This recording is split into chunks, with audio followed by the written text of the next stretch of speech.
sens, le projet Abitibi. Vous vous rappelez, en mars dernier, je suis allé passer 6 jours en Abitibi, plus précisément à Val-d'Or et à Amos.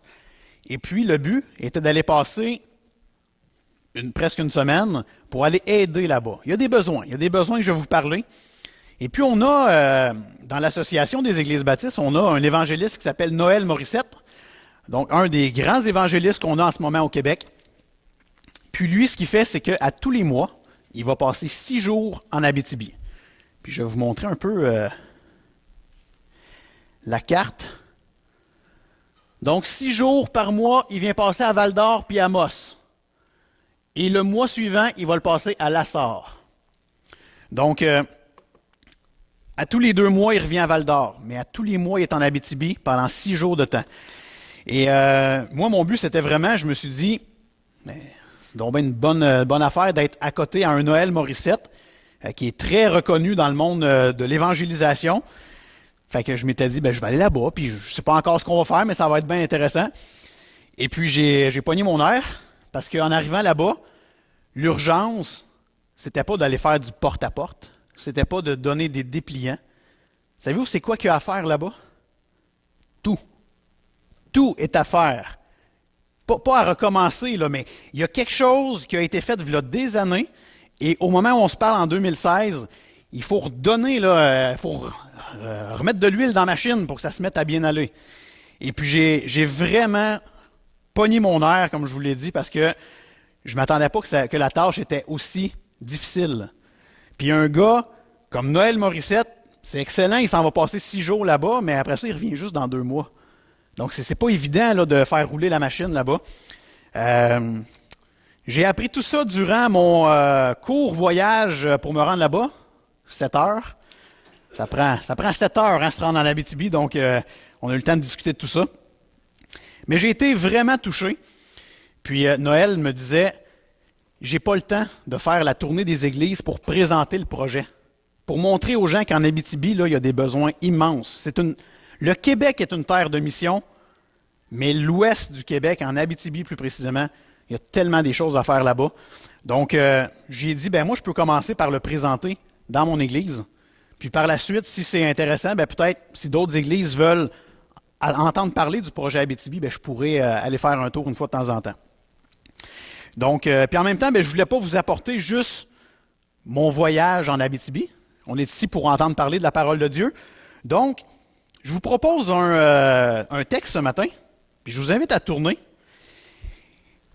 dans la lettre aux Romains que Paul a écrite. Donc, l'Épître aux Romains, le chapitre 10 et les versets 13 à 15. Puis vous allez voir, le sujet est drôlement appliqué ou applicable à l'Abitibi, à ce qu'ils vivent en ce moment. Pour ceux qui n'ont pas leur Bible, c'est pas grave, je l'ai à l'écran. Sinon, vous pouvez trouver la version Louis II dans votre portable, votre appareil intelligent, votre tablette. Alors, je l'ai à l'écran ici. Et on va lire le chapitre 10 de l'Épître aux Romains, versets 13 à 15. Verset 13. « Car quiconque invoquera le nom du Seigneur sera sauvé. Comment donc invoqueront-ils celui en qui ils n'ont pas cru? Et comment croiront-ils en celui dont ils n'ont pas entendu parler? Et comment en entendront-ils parler s'il n'y a personne qui prêche? Et comment y aura-t-il des prédicateurs s'ils ne sont pas envoyés? Selon qu'il est écrit, qu'ils sont beaux les pieds de ceux qui annoncent la paix, de ceux qui annoncent de bonnes nouvelles. » On va prier, s'il vous plaît. On peut se courber. Oui, Père Céleste, on est devant un message de ta parole, une vérité, Seigneur Dieu, une vérité à laquelle les gens de l'Abitibi vivent, ils sont toujours confrontés à ça. Et puis, Seigneur Dieu, je te demande ce matin que ton esprit prenne le dessus à la chair, Seigneur. Qu'on puisse, ce qu'on va entendre ce matin, que ça ne reste pas d'une manière intellectuelle, mais qu'on soit profondément touché. Et qu'on ait le goût au moins, Seigneur Dieu, de prier pour eux, parce qu'on sait que la prière peut être efficace, Seigneur Dieu, lorsqu'elle est faite avec foi. On te remercie de ta parole, Seigneur Dieu, parce que ça fait en sorte que, peu importe ce qu'on vit, il y a toujours un endroit, un verset, une histoire qu'on peut lire et qui nous touche encore aujourd'hui en 2016. On te remercie, Seigneur Dieu, pour la vérité que tu nous as laissée, cette belle parole de Dieu qui est la Bible. Et puis aide-nous, Seigneur Dieu, à toujours jeter nos regards dedans et puis toujours se laisser toucher, Seigneur, par ton esprit. Au nom de ton Fils Jésus, je te prie, Seigneur Dieu. Amen. Donc, un court texte ce matin, mais qui en dit très long sur ce que vivent nos frères et sœurs de l'Abitibi. On va regarder, juste pour illustrer mon propos, on va regarder le plan pour ce matin. Donc, premièrement, comme il est toujours mieux de le faire, on a juste 3 versets là, présentement. Si on ne met pas ça dans son contexte, ça peut vouloir dire n'importe quoi. Donc, on va contextualiser le passage biblique de ce matin. Par la suite, on va contextualiser ce que vivent l'Abitibi. On est aujourd'hui en 2016, mais il s'est passé des choses dans les 50 dernières années. Pour que vous compreniez bien ce qu'ils vivent là-bas, on va revenir un petit peu en arrière en faisant un peu d'histoire. Troisième point, on va comparer les besoins de l'Église de Rome, l'Église avec un grand E, et l'Église de l'Abitibi. Je ne parle pas de l'Église locale, mais vraiment les petites églises, les chrétiens, ce qu'ils vivent là-bas. On va vraiment faire un parallèle entre les besoins de ces 2 églises-là. Et finalement, comme on a l'habitude de faire ici, on va voir comment on peut appliquer ce passage à notre vie cette semaine. Alors tout d'abord, pour contextualiser le texte biblique, il y a un élément dès qu'on lit la lettre aux Romains, la lettre que Paul a écrite aux Romains, dès le départ, puis je vous ai mis le verset à l'écran, on remarque quelque chose de bien intéressant. Puis on va le lire ensemble, Romains 1,13. « Je ne veux pas vous laisser ignorer, frères, que j'ai souvent formé le projet d'aller vous voir, afin de recueillir quelques fruits parmi vous, comme parmi les autres nations. Mais j'en ai été empêché jusqu'ici. » Puis là, je me suis dit, il a été empêché, puis on ne sait pas exactement pourquoi que Paul a été empêché. Est-ce que c'est parce qu'il y avait d'autres régions qui avaient besoin de la présence de Paul, puis on s'entend qu'à ce moment-là, les avions étaient rares, étaient inefficaces, donc il fallait qu'ils se rendent à pied en charrette, c'était vraiment long, donc ça se peut que ce soit ça, on ne le sait pas. Est-ce que c'est parce que c'est le Saint-Esprit qui l'a empêché, qui a dit non, on ne va pas là, on ne sait pas pourquoi. À ce moment-là, on ne sait pas pourquoi. Est-ce que c'est Satan qui s'est imposé, puis qu'à chaque fois que Paul a voulu y aller, ça ne marchait pas? On ne sait pas pourquoi. Mais aujourd'hui, on comprend un peu plus la souveraineté de Dieu. Savez-vous pourquoi que Paul a été empêché? Parce que si Paul avait été à Rome, il n'aurait pas eu besoin d'écrire une lettre aux Romains. Et on n'aurait pas eu accès à cette lettre, ce chef-d'œuvre de la doctrine chrétienne. Puis vraiment, je vous invite à relire l'Épître aux Romains. Moi, c'est fabuleux tout ce qu'on apprend là-dedans. Grâce au fait que Dieu a empêché Paul d'y aller, on a cette lettre qui sert pour tous les types de gens. Pour les non-croyants, ceux qui ne croient pas pour le moment, cette lettre-là leur fait comprendre leur état de pécheur, leur état de perdition. Ils sont perdus. Mais Dieu prévoit un plan pour les sauver. On voit ça dans la lettre aux Romains. Pour les nouveaux croyants, ceux qui viennent d'arriver au Seigneur, cette lettre-là nous aide à comprendre notre identité en Jésus-Christ. Et puis, ça nous aide à comprendre comment, par le Saint-Esprit, par la puissance du Saint-Esprit, on peut combattre le péché. On voit ça dans cette lettre-là. Et pour les chrétiens plus mûrs et plus matures, on a accès par ces écrits à une présentation remarquable. On voit vraiment comment que l'Ancien Testament est tellement important lorsqu'on veut lire les vérités profondes de l'Évangile. Puis c'est une lettre où est-ce que Paul se réfère souvent à l'Ancien Testament. Ça, c'est impressionnant de voir ça. On voit également dans cette lettre-là, surtout vers la fin, à quel point la vie chrétienne, vivre l'Évangile, c'est pas juste théorique. C'est pas juste être ici le dimanche, puis après ça on retourne chez nous, puis il ne se passe rien. Non. C'est profondément pratique de vivre la vie chrétienne. Puis ça, là, vers chapitre 12, en finissant, on a plein de concepts, plein de choses intéressantes qu'on peut appliquer à notre propre vie. Alors, cette lettre-là elle a été écrite dans les alentours de 56 après Jésus-Christ. Et vous allez voir, là, on voit juste 3 versets ce matin, ou quelques versets alentours, mais si vous la lisez complètement, vous allez voir à quel point qu'en 2016, à Shawinigan, tout s'applique encore aujourd'hui. Ça, c'est vraiment merveilleux. Le thème général de la lettre aux Romains, je vous l'ai mis à l'écran. Tous les pécheurs coupables et condamnés sont sauvés uniquement par la grâce de Dieu, reçue par le moyen de la foi au Seigneur Jésus-Christ, sans accomplir les œuvres exigées par la loi. Et ça, on voit ça souvent tout au long de l'Épître aux Romains. Paul essaie d'expliquer aux Juifs, non les Juifs, c'est pas la loi qui vous sauve, c'est la grâce de Dieu. Puis ça revient vraiment souvent dans le Romains chapitre 3, entre autres, on le voit, chapitre 6, on le voit. Très intéressant. Et puis si je suis sauvé aujourd'hui, si vous êtes sauvé aujourd'hui, c'est pas parce qu'on le mérite. De toute façon, pour ceux qui me connaissent ici, vous savez très bien que si ça allait par mérite, j'aurais pas été sauvé. Je ne l'aurais pas mérité. Mais non, Dieu nous accorde sa grâce. Le pire des pécheurs, le pire des méchants, s'il se tourne vers Jésus, et si Dieu se révèle à lui, va être sauvé, puis il va avoir la vie éternelle. Vraiment intéressant, c'est dans l'Épître aux Romains, entre autres, qu'on voit ça. Maintenant, plus on lit l'Épître aux Romains, on remarque que Paul y pèse sur un clou très important. Il est en train de dire que tu sois un juif, que tu sois un non-juif, un grec, un païen, peu importe d'où tu viens, tout le monde est condamné, tout le monde est privé de la gloire de Dieu, parce que le salaire du péché, c'est la mort. Et ça revient, ce sont des versets qui reviennent. Puis c'est dur à faire avaler ça aux Juifs, eux qui, toute leur vie, ont sorti la loi et puis ils s'appliquaient à l'appliquer, justement. Les Juifs, eux, là, c'était normal pour eux qu'un païen ne soit pas sauvé. Pour eux, un païen, c'est un moins que rien. C'est un déchet. C'est normal. Lui, il ne sera pas sauvé. Mais nous, on est des Juifs, on est le peuple que Dieu a choisi à l'avance. Donc, évidemment, on est sauvés. Mais non.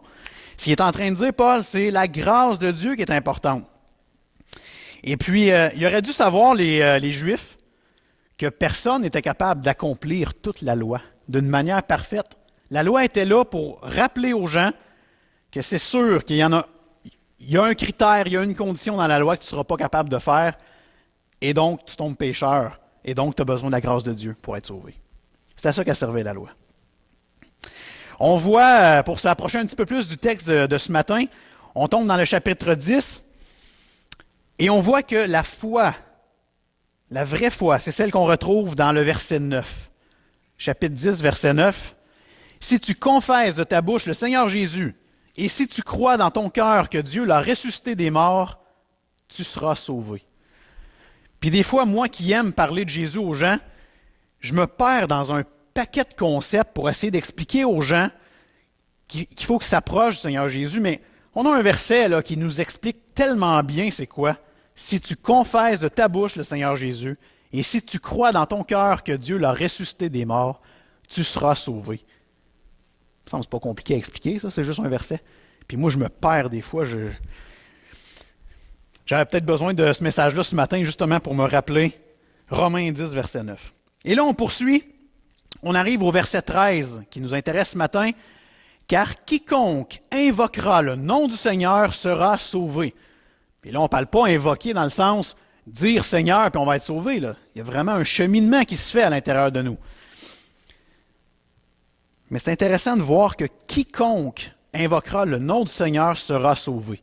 Paul est en train de dire aux Juifs à ce moment-là, pas juste les Juifs, quiconque. Là, ils allument eux autres, là, ils font comme, il me semblait que c'était les Juifs, là, pas les Grecs, pas les païens. Paul dit non, n'importe qui.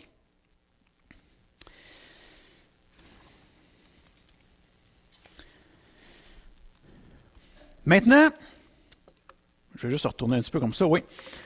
Alors, c'est tellement un beau message d'expliquer ce que Jésus a fait dans nos vies, de partager en action ce que Jésus a fait dans nos vies. Mais ça, on devrait le partager à tout le monde. Ça a l'air tellement...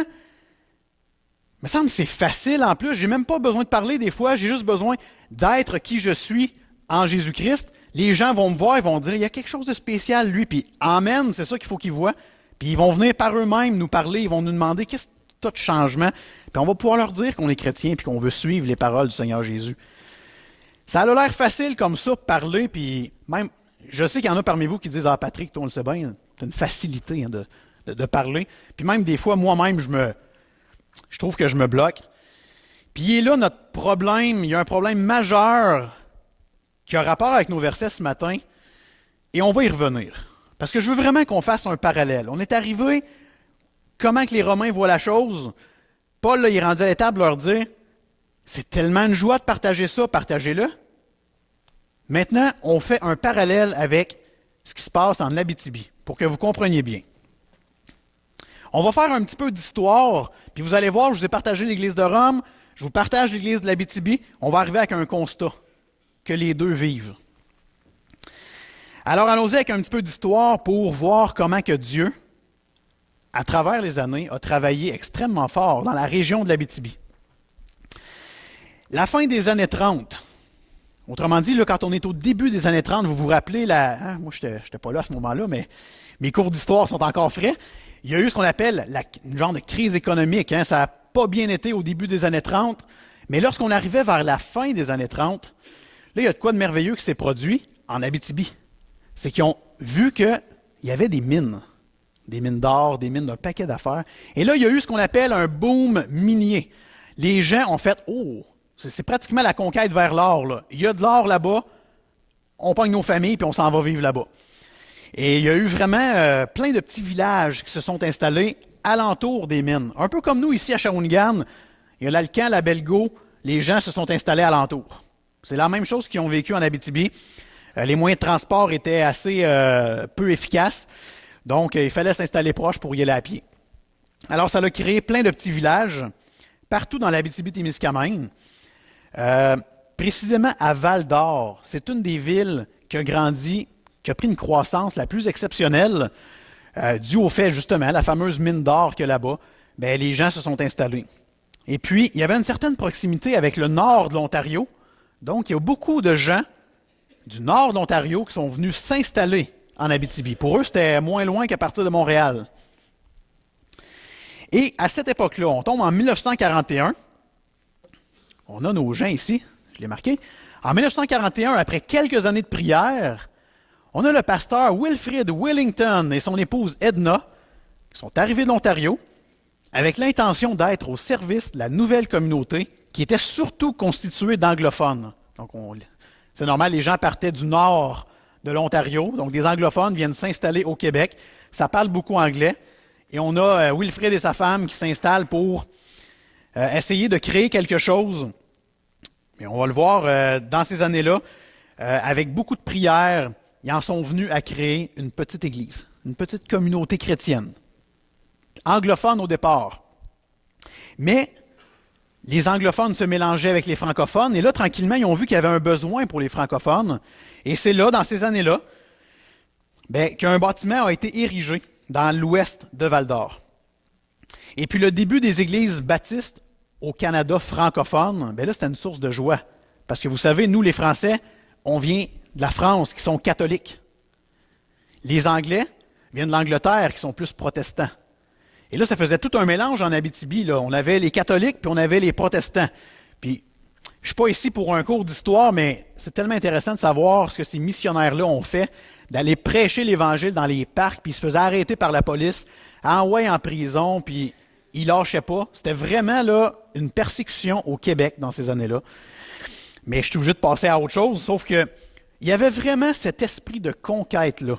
Les Ontariens s'en venaient, puis ils venaient prêcher l'Évangile. C'était merveilleux. Et là, le pasteur Willington qu'on voit à l'écran, à un moment donné, comme tout bon chrétien, comme ce que la parole de Dieu nous enseigne, il faut être capable de transmettre à la nouvelle génération les vérités chrétiennes. Et c'est ce qu'il a voulu faire, et par la grâce de Dieu, il y a un jeune. Donc, pasteur Willington, ayant un fardeau pour les francophones, s'est réjoui de l'arrivée d'un jeune missionnaire à l'École biblique de Toronto, M. Lorne Héron. C'est un nom qu'on entend des fois dans nos milieux, là, qui est arrivé vers la fin des années 40. Ce jeune homme, plein d'espoir, lisez ça, c'est vraiment intéressant, savait que tout comme un cultivateur qui désire avoir une récolte, il faut semer la semence et laisser Dieu faire croître. Puis je pense toujours à ce qu'on fait avec l'Association des fermiers chrétiens quand on voit ça. On est dans une étape de notre vie en 2016 où est-ce qu'il faut semer, propager l'Évangile. Mais nous, là, on ne pourra pas faire croître. Puis c'est ce que Lorne Héron disait. c'est que sa job, lui, c'est de semer. Dieu va s'occuper du reste. Puis encore une fois, la grâce de Dieu a été forte là-bas. Il s'est vraiment produit une croissance. Et M. Héron est resté à Val-d'Or avec son épouse Margaret jusqu'en 1979, donc vraiment des dizaines d'années. Et par la suite, il a été remplacé par un certain Gaétan Pilon, qui était un jeune chrétien qui est né dans l'église de Val-d'Or et qui a pris la relève pour quelques années. Puis, on nomme tous ces noms-là, là, Wellington, Héron, Pilon, Gazdic, hein, nous, on a été touchés, Bayer, des noms comme ça là, au Québec. Quand vous nommez ça, les gens font comme « Ah oui, ça, c'était des missionnaires qui ont propagé l'Évangile, puis qui avaient un sentiment de conquête. Ils n'allaient pas là pour aller juste s'asseoir dans une église. Ils allaient foncer avec l'Évangile, peu importe ce qui était pour arriver. » Ces gens-là sont partis des États-Unis, de l'Ontario, puis ils sont venus s'installer au Québec pour carrément faire la guerre à la chair, puis faire la guerre dans leur vie de tous les jours. Ils étaient en guerre. Les gens ne les aimaient pas. C'était pourtant le même Dieu, le même Jésus, mais la façon qu'on a été élevé au Québec, on n'aimait pas ça quand quelqu'un nous apportait une manière différente. Puis c'est ça qu'ils ont vécu. Puis ils l'ont vécu, la persécution là-bas, mais ils n'ont pas lâché. Puis ce que je trouve intéressant, c'est que tous ces missionnaires-là qui sont passés au Québec, bien encore aujourd'hui, ils ont leur progéniture qui continue à se propager. Puis je pense à Yann Gazdic. Quand j'étais en Abitibi, un moment donné, Noël, il prend son téléphone, une couple de téléphones à faire. Il dit « J'ai un jeune à appeler. » J'ai oublié son prénom, mais je me suis rappelé de son nom de famille, Gazdic. Puis c'est le petit-fils, un des petits-fils à Yann Gazdic, qui est installé en Ontario présentement et qui parle très bien français. Et j'ai pu lui parler aussi, j'ai pu lui dire que son père avait carrément fondé ici, il était venu implanter dans la région de la Mauricie. Puis ce jeune-là s'en vient passer 1 mois au Québec, très bientôt, en mai-juin. Puis je lui ai dit, j'ai donné mon numéro de téléphone, si jamais tu passes par Shawinigan, viens voir ce qui a été fait ici. Donc ce serait bien le fun de le voir. Un jeune de 21 ans, parle très bien français. Et puis c'est le petit-fils à Yann Gazdic. Je pense à Marc Pilon, que dans sa famille, il y avait Gaétan Pilon, que je vous ai nommé tantôt. Gaétan Pilon qui a implanté, qui était à Val-d'Or plutôt, qui a poursuivi l'église de Val-d'Or. Mais Marc Pilon, c'est celui qui a implanté l'église Acts 21 à Sherbrooke. Donc, c'est dans sa famille. C'est bon de voir qu'il y a une génération qui a travaillé très fort, mais les enfants et les petits-enfants poursuivent l'œuvre missionnaire. Donc, dans le fond de mes rêves, je rêve que mes filles, puis que mes petits-enfants, puis qu'un jour, vous faisiez « Ah, Auger! Ton grand-père, c'était-tu Patrick Auger? » Tu sais, ben oui, c'était lui. Il me semble que ça serait le fun, ça. Mais il y a un beau verset dans l'Épître aux Hébreux qui est tellement intéressant et qu'on a nommé ici dernièrement. Hébreux 13:7. « Souvenez-vous de vos conducteurs qui vous ont annoncé la parole de Dieu. Considérez quelle a été la fin de leur vie et imitez leur foi. » Et puis quand on regarde ces grands missionnaires-là, ils en ont fait des péchés, puis ils en ont fait des choses, des niaiseries même des fois. Mais ce qu'il faut regarder, là, c'est leur foi en Jésus-Christ. Ils n'ont jamais lâché jusqu'à la toute fin. Et ça s'est transmis de génération en génération par la grâce de Dieu. Donc, on a tout un exemple ici, là, dans nos missionnaires québécois qui se sont implantés au Québec. Et là, je vous passe, là, je ne ferai pas toute la panoplie des pasteurs qui ont passé dans l'église de Val-d'Or, mais sachez qu'à travers les années, il y a eu des pasteurs. Puis, à un moment donné, il n'y avait plus de pasteurs. Puis, ils sont revenus avec des pasteurs. Puis là, des difficultés. Ils ont vécu plein d'affaires. Et aujourd'hui, depuis 2009, on a ce frère-là, pasteur par intérim depuis 2009, Patrick Samuel et sa femme Lorraine. Ce monsieur-là travaille à temps plein. Il s'occupe d'une église à Val-d'Or. Ils sont à peu près entre 25 et 30 dans l'église. Moi, vous dire, là, pour l'avoir vu, l'avoir connu puis avoir jasé beaucoup avec durant mes 6 jours, cet homme-là a vraiment à cœur les âmes perdues. Il veut que les gens se joignent à l'Église pour qu'ils comprennent c'est quoi la foi en Jésus. Mais je vous le dis, là, avec 25-30 personnes dans l'Église, lui qui travaille à temps plein, sur les 25 personnes de l'Église, c'est à peu près 5-6 personnes qui font entre 45 minutes puis 1 heure de véhicule pour venir à l'Église le dimanche matin. C'est pas facile, là. Ils ne sont pas tous collés, là. C'est vaste, l'Abitibi. Il y a tout un travail à faire là-bas. Donc, c'était ça un peu pour l'histoire de l'Abitibi. Maintenant, on va regarder les besoins de l'Église de Rome, puis après ça, on va comparer avec les besoins de l'Église de l'Abitibi. Quand Paul a écrit, que ce soit aux Juifs de Rome, que ce soit les nouveaux chrétiens de Corinthe, aux Galates, peu importe, à chaque fois qu'il a écrit,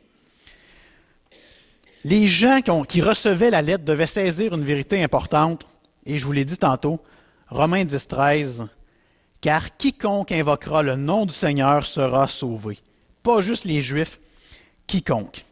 Et là, Paul poursuit dans les versets 14 et 15 avec ce qu'on pourrait appeler une genre de chaîne à maillon. Il y a une vérité que Paul veut dire dans ces versets-là, puis il utilise une genre de forme, je ne sais pas si c'est voulu, mais c'est vraiment intéressant pour nous, ça nous aide à comprendre, où est-ce qu'il va dire une phrase, il va poser une question, puis le dernier mot de la question, il le reprend à l'autre question. Puis regardez, je vous ai fait je ne suis pas super connaissant avec le PowerPoint, mais ça a donné quelque chose de pas pire. Alors regardez la première question qu'il pose dans le verset 14. « Comment donc invoqueront-ils celui en qui ils n'ont pas cru? » Donc on voit, il finit avec « pas cru » et il recommence. « Et comment croiront-ils en celui dont ils n'ont pas entendu parler? » Et là, on a le verbe entendre ici. « Et comment en entendront-ils parler s'il n'y a personne qui prêche? » Et là, prêcher ici. « Et comment y aura-t-il des prédicateurs s'ils ne sont pas envoyés? » Donc, vous voyez, Paul, là, il veut expliquer aux gens qu'il y a un problème présentement, c'est qu'on peut bien parler du Seigneur Jésus à tout le monde, mais si on fait juste dire qu'on va en parler puis qu'on ne le fait pas, ça ira pas loin notre affaire.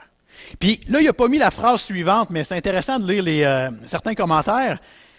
À la fin, quand vous voyez « Et comment y aura-t-il des prédicateurs s'ils ne sont pas envoyés? » On pourrait même rajouter une phrase, mais ce n'est pas Paul qui l'a dit, ça c'est moi qui le dis. « Et comment seront-ils envoyés si nous ne prions pas le Seigneur? » On pourrait vraiment rajouter cette phrase-là. Et puis, le besoin majeur de l'Église de Rome, oui, c'est important qu'il y ait des gens qui aient prêché puis qu'il y ait des gens qui sont envoyés, mais il faut prier le Seigneur. Il faut prier pour qu'il puisse envoyer des gens. Et c'est intéressant de voir, là on lit ça de même, moi j'ai passé la semaine là-dedans, je sais que vous présentement vous faites peut-être, ouais c'est intéressant, mais on ne comprend pas nécessairement super bien. Et pourtant là-dedans, on voit les étapes, attendez un petit peu, les étapes qui conduisent au salut des Juifs et des non-Juifs. Et je vous ai inversé les versets pour que vous saisissiez bien. Regardez bien ça. Oups. On repart. Si on commençait au verset 15, bien Dieu envoie ses serviteurs. Première étape. Deuxième étape, les serviteurs prêchent la bonne nouvelle du salut, comme les missionnaires en Abitibi. Les pécheurs entendent l'offre de Dieu de la vie en Christ. Certains parmi les auditeurs croient au message annoncé. Et ceux qui croient invoquent le nom du Seigneur.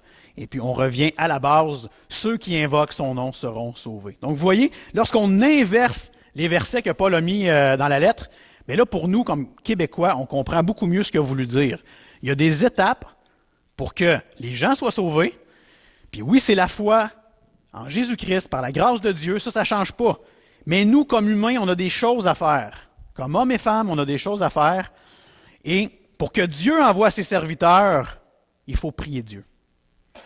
Alors le besoin de l'Église de Rome, le besoin essentiel, c'est de prier. Prier comme ce que Paul dit dans sa lettre aux Thessaloniciens. Prier sans cesse. Jamais arrêter. Dans vos pensées. Moi, je pensais que prier, c'était juste de s'arrêter dans un endroit silencieux puis de passer une demi-heure à prier. C'est pas ça, prier. Là. Prier, tu peux être en auto en t'en allant au travail, puis tu peux prier. Puis dans des moments, tu es en train de faire l'épicerie, tu peux prier dans ta tête. Puis quand Jésus dit prier comme les petits-enfants, bien, écoutez vos petits-enfants ou vos enfants ou les enfants de quelqu'un d'autre. C'est tellement beau, c'est simple. Il n'y a rien, là. Ils ne s'en fâchent pas dans les virgules, les enfants. Ils prient. Vous devriez écouter. J'aimerais tellement ça m'emmener à enregistrer Élodie puis Laurièvre. Élodie veut toujours prier sur l'heure du repas. Puis même la dernière fois, je pense qu'on était 20 dans la maison. Puis elle dit, « Je peux-tu prier? » Vas-y. Puis tu sais, c'était vraiment là, d'une simplicité, mais tout le monde a fait, « Ah, c'est ça, prier. Pourquoi je me casse la tête avec tous les mots incroyables? Là? Non, non, allons-y simplement. » Allons-y aussi, comme Jean le dit dans une de ses lettres, nous avons auprès de lui cette assurance, auprès de Jésus, que si nous demandons quelque chose selon sa volonté, il nous écoute. Et Jésus lui-même, dans l'Évangile de Jean, il dit, si vous demandez quelque chose en mon nom, vous le recevrez. Puis lorsqu'on demande quelque chose en son nom, ça ne veut pas dire de dire au nom de Jésus à la fin. C'est très bien de le dire, mais c'est plus profond que ça. Il faut vraiment croire que Jésus va nous le donner, selon sa volonté. Alors, prier, c'est extrêmement important. Puis je vous le dis cette semaine, en faisant ce message-là, j'ai vraiment allumé de l'importance de la prière. Et vous savez, les besoins de l'Église de l'Abitibi ne sont pas très changeants. Ça se ressemble pas mal avec l'Église de Rome. Là, je vous ai mis une photo de l'Église de Val-d'Or. Donc, ils sont 25-30. Et puis, c'est spécial parce que dans cette ville-là, à Val-d'Or, ils sont 31 000. Ils sont 25-30 dans une église, mais ils sont 31 000 habitants dans la ville. Et ça m'a marqué. Parce que, comme ici, on est à peu près 50 000 à Shawinigan, on est une centaine dans l'église, il y a 3-4 autres églises dans la région qui prêchent le nom du Seigneur Jésus. Donc, il y a quelque chose, on aimerait que le Seigneur envoie encore plus de gens. Mais lorsqu'on arrive à Val-d'Or, 31 000 personnes, il y a beaucoup de monde là. Puis ils sont 25-30 dans l'église. Ça veut dire qu'il y a quelque chose à faire, là, c'est sûr, sûr, sûr. Ça m'a vraiment touché. Écoutez, il y a un pasteur par intérim depuis 2009 qui est là. Il fait son gros possible avec son travail à temps plein. Mais tout seul, là, c'est pas évident. Là. J'aimerais pas être à sa place. Là. Nous, ici, là, on est bénis. Là. Je peux, si je tombe malade là, pendant 2 mois, il va y avoir quelqu'un qui va prendre un peu la relève. Là. Mais lui, s'il tombe malade là-bas, là, c'est des brebis qui vont faire aïe aïe. Évidemment, Dieu va pourvoir que quelqu'un va essayer de le remplacer du mieux qu'il peut, mais ça stresse quand ton pasteur tombe sur le carreau un peu. Là. Puis, j'ai sorti depuis 2 ans, ça fait 2 ans que Noël va en Abitibi pour évangéliser et essayer d'améliorer la situation là-bas. D'ailleurs, il y a une église à Lassar que lorsque Noël est arrivé, en 2014, il était 12 dans l'église. L'église est située dans le sous-sol d'un Subway, un restaurant Subway. Et puis, au moment où on se parle aujourd'hui, ils sont rendus une 30aine. Donc, ça veut dire que lorsqu'on met l'énergie et qu'on demande au Seigneur d'envoyer des gens dans l'Église, bien, le Seigneur répond. On a une preuve à la sorte, là. C'est vraiment intéressant. J'ai sorti ce que Terry Cuthbert, le directeur de l'implantation d'Église pour l'association, a dit il y a 2 ans, juste pour que vous saisissiez bien l'ampleur des besoins en Abitibi. La population de la région de l'Abitibi est sous la barre des 150 000 personnes. Ça fait quand même beaucoup de monde, mais le territoire est très gros. Rouyn-Noranda constitue la ville la plus importante et sa population compte 41 000 personnes. Puis je ne vous ai pas parlé de Rouyn-Noranda parce que, si vous vous rappelez bien, il y a à peu près 7 ans, on a un frère de l'Assemblée chrétienne de Shawinigan qui s'appelle Tony Bissonnette, qui a voulu répondre à l'appel de Dieu. Il a pris toute sa famille puis il est allé s'installer à Rouyn. Et il y a une église là-bas, il y a une lumière dans la ville. Donc c'est pour ça que notre association elle a décidé de laisser cette position-là à Tony, qui continue à faire son œuvre là-bas. Il y a tellement d'autres endroits où c'est la noirceur totale qu'on a décidé d'aller se concentrer ailleurs. On a également la ville de Val-d'Or, dont je suis allé, qui est à 1h30 de Rouyn-Noranda. Je l'ai ici. Vous allez peut-être mieux voir, là. Val-d'Or contient 32 000 personnes. Bon. Et Amos, un peu plus au nord de Val-d'Or, entre 45 minutes et 1 heure de voiture, il y a 13 000 habitants. 13 000, c'est l'équivalent de Shawinigan-Sud, si on fait une comparaison. Et finalement, on a Lassar, complètement à gauche en haut, à 90 minutes en voiture, là, si je me semble que c'est de Rouyn. Il y a 8 000 habitants. Et il y a encore 5 autres communautés dans cette région qui comptent entre 2 500 et 3 500 habitants, mais aucun témoin de l'Évangile.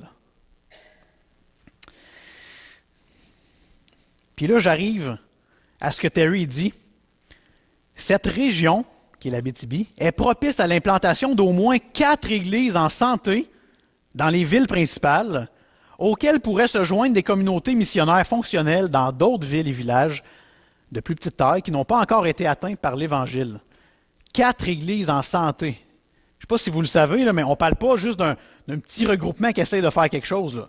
La moisson est prête là-bas. Il y a des gens qui veulent entendre parler du Seigneur, mais il n'y a personne pour leur parler du Seigneur. Le problème il est majeur. Puis, je prie souvent pour ça ici, là, mais quand tu es confronté à une situation comme l'Abitibi, là, tu fais « OK, oui, on a des besoins ici à Shawinigan, mais les besoins sont vraiment énormes dans l'ouest du Québec. » Alors, comment les gens entendront-ils parler de l'Évangile s'il n'y a personne pour la proclamer? Comment les croyants peuvent-ils être encouragés s'il n'y a pas assez de croyants matures pour aller prendre soin d'eux autres? Hein, c'est toute une suite logique plate un peu. Pas assez de chrétiens, donc ceux qui sont là, ben, ils rushent, ils trouvent ça difficile. Il n'y a personne pour les encourager parce qu'ils sont trop loin. Aïe, aïe, aïe, on s'en va une genre de tornade vers le bas. Mais ça peut s'arrêter. Ça peut s'arrêter. Une autre chose qui m'a marqué là-bas, c'est leur résilience. La résilience. Savez-vous c'est quoi la résilience? C'est cette espèce de capacité d'être capable de résister aux épreuves de la vie. Quand tu vis une épreuve, tu peux soit tomber très bas, ou tu peux aussi faire « Gars Seigneur, je te laisse entre les mains. J'ai pas de contrôle pareil. » Et eux, là, je l'ai vu leur résilience.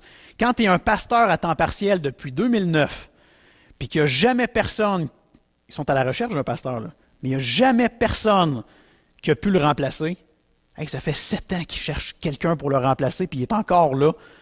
Il faut vraiment de la résilience, puis il faut être capable de dire « Seigneur, ça t'appartient. » Quand tu es un chrétien comme vous ce matin, là, puis qu'à chaque dimanche, ou presque, quand il est l'heure de faire la louange, ben c'est un YouTube avec vraiment un genre de PowerPoint avec une musique, un peu comme on fait les CD, mais eux autres, c'est à tous les dimanches matins, avec une musique d'ordinateur, ils font leur louange avec ça. Hey, nous, ici, on a 3-4 groupes, tous de qualité. On est vraiment bénis, là. Quand tu es un chrétien, encore une fois, puis que beaucoup de dimanches, c'est pas un prédicateur qui est en avant, c'est un message filmé à l'écran. T'sais, je vous le dis, une chance qu'on a la technologie, là, merci Seigneur pour ça, mais le côté chaleureux, puis le côté, je veux parler avec le pasteur, je veux lui poser des questions, il n'est pas là, là. Fait que, c'est vraiment impressionnant de voir que malgré tout ça, il s'arrange tellement bien, c'est impressionnant. Et puis ce que j'ai vu aussi, si jamais quelqu'un ici dit « Moi, je veux aller vivre en Abitibi », à Val-d'Or, là, c'est pas un trou, là, c'est pas une campagne, là, il y a 32 000 personnes. C'est une ville là, qui a presque plus de services qu'à Shawinigan. Il y a une 3e avenue. T'sais, nous ici, c'est la 5e rue ou la 5e avenue. Eux, c'est leur 3e avenue. Il y a un paquet de commerces qui fonctionnent. Le taux de chômage est à son plus bas. C'est vraiment... Moi, je vois ça puis je me dis, aïe, aïe, à part que de chez nous, ça a l'air loin, un coup que tu es rendu là-bas, la qualité de vie est exceptionnelle. Aucun bouchon de circulation. Tu es toujours à 5 minutes de la job. Tu as des lacs à profusion. En tout cas, quelqu'un qui peut être appelé à aller là, il ne sera pas mal pris. Là. Il ne s'en va pas dans le fin fond nord du Québec. Là. Il y a vraiment des services. OK, je termine avec 3 applications qu'on peut faire à ce passage, qu'on peut faire à notre vie, suite à avoir lu ce passage-là puis avoir entendu ce que vous avez entendu ce matin. Je suis conscient, puis on est tous conscients ici, qu'on n'est pas tous appelés à aller vivre en Abitibi pour propager l'Évangile. Il y en a, hein, il y a des couples ici, des familles qui sont parties de Sherbrooke dernièrement, qui sont parties de l'Outaouais pour venir s'établir à Shawinigan-Sud, puis vraiment, gloire à Dieu, des belles familles qui se rajoutent à nous. Mais ce n'est pas tout le monde qui est appelé à faire ça. Par contre, tout le monde est appelé à prier. Oui, à prier pour Shawinigan, mais là, je vous demande de prier pour l'Abitibi. C'est un projet qui dure, écoutez, là, on embarque dans la 2e ou la 3e année, où est-ce que Noël s'en va passer du temps là-bas. Il y a des temps de prière sans cesse pour que Dieu se révèle à nous et qu'il se passe quelque chose. N'oubliez pas que le foyer évangélique au Québec, c'est en Abitibi que ça a commencé. Là. Et là, avec les années, ça s'est perdu un peu, mais il y a encore un fond de chrétiens qui désirent ardemment à ce que le Seigneur se révèle à eux. Il faut prier pour ça. Prions pour que Dieu envoie un pasteur, puis encore mieux que ça, une famille, puis peut-être même 2 familles qui vont aller s'établir là-bas. La moisson est grande. Il y a vraiment plein de gens qui ont soif d'entendre parler de l'Évangile. Il n'y a juste personne pour leur en parler. Le verset 15, à la fin du verset 15, et ça commence avec, c'est Ésaïe qui a dit ça, et Paul reprend cette phrase-là. « Qu'ils sont beaux les pieds de ceux qui annoncent la paix, de ceux qui annoncent de bonnes nouvelles. » Et puis il y a 2000 ans, c'est Jésus qui a annoncé la bonne nouvelle à nous tous. Mais aujourd'hui, en 2016, c'est notre privilège et notre responsabilité d'apporter la bonne nouvelle au plus grand nombre. Et on commence avec nos voisins, on commence avec nos collègues, mais il faut que ça s'étende, cette affaire-là. Il ne faut pas s'arrêter là. Puis il faut se rendre en Abitibi, justement. Alors, on continue à prier pour eux, ça c'est très important. Peut-être que vous n'êtes pas appelés à aller là-bas, mais vous êtes peut-être appelés à les soutenir financièrement. Toujours besoin d'argent pour pouvoir créer des projets là-bas. Peut-être aussi que vous avez des contacts en Abitibi. Bien, venez me voir, parce que Noël Morissette, là, il y a une feuille, une liste de contacts, puis quand il les a, il s'en va les rencontrer là-bas. Donc, amenez-moi là, puis je vais y donner ça. Priez également parce que dans la fin de semaine du 1er juillet, l'Église de Val-d'Or fête leur 75e anniversaire. Donc, depuis 1941. Et ils ont une vitrine en or là, de pouvoir montrer qu'ils existent dans leur ville. Ils ont loué une salle de curling pour faire ça. Il va y avoir beaucoup de gens qui vont se présenter. Ça va faire les manchettes. Priez pour que cet événement-là donne un nouveau souffle à la région. Et finalement, puis je parle pour nous ici à l'Église, remerciez le Seigneur pour l'état dans lequel nous nous trouvons. Reconnaissons, je vous le dis là, après avoir visité des endroits comme ça, reconnaissons qu'on est privilégiés ici. Puis Dieu a donné une dose supplémentaire de bénédiction à Shawinigan. Et il ne faut pas faire semblant qu'elle n'existe pas. Elle est réellement là. Quand on se compare, là, on voit vraiment que le Seigneur est en train de faire quelque chose d'immense et de vraiment beau ici. Il ne faut pas lâcher. Puis en même temps, il faut lui demander qu'il fasse la même chose dans l'Abitibi.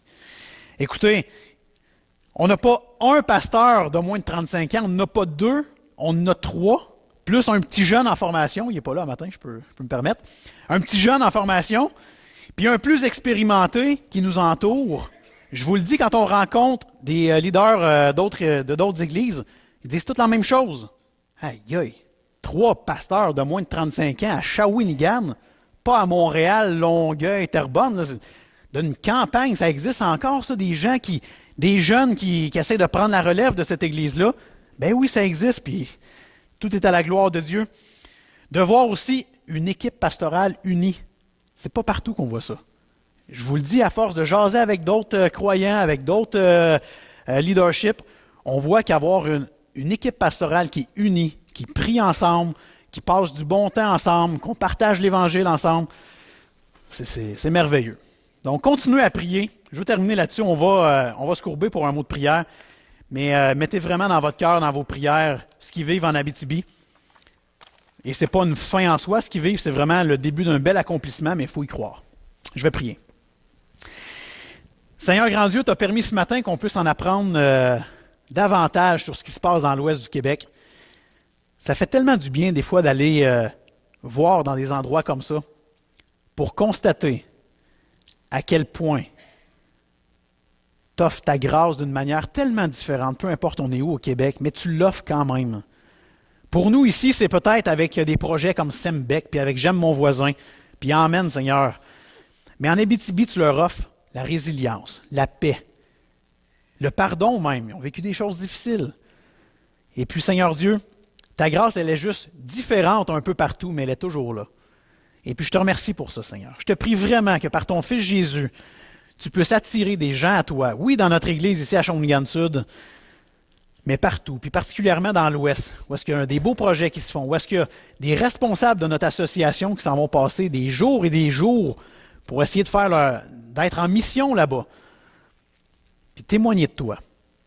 Puis par ces exemples, Seigneur, par les missionnaires qui ont été, je pense à Wellington, les Hérons, qu'on puisse, Seigneur Dieu, que tu nous donnes une dose semblable, où est-ce qu'on ait le goût d'être en mission nous aussi. Peut-être pour notre terre natale, mais peut-être ailleurs. On veut être là où est-ce que tu veux qu'on soit, Seigneur. Amen.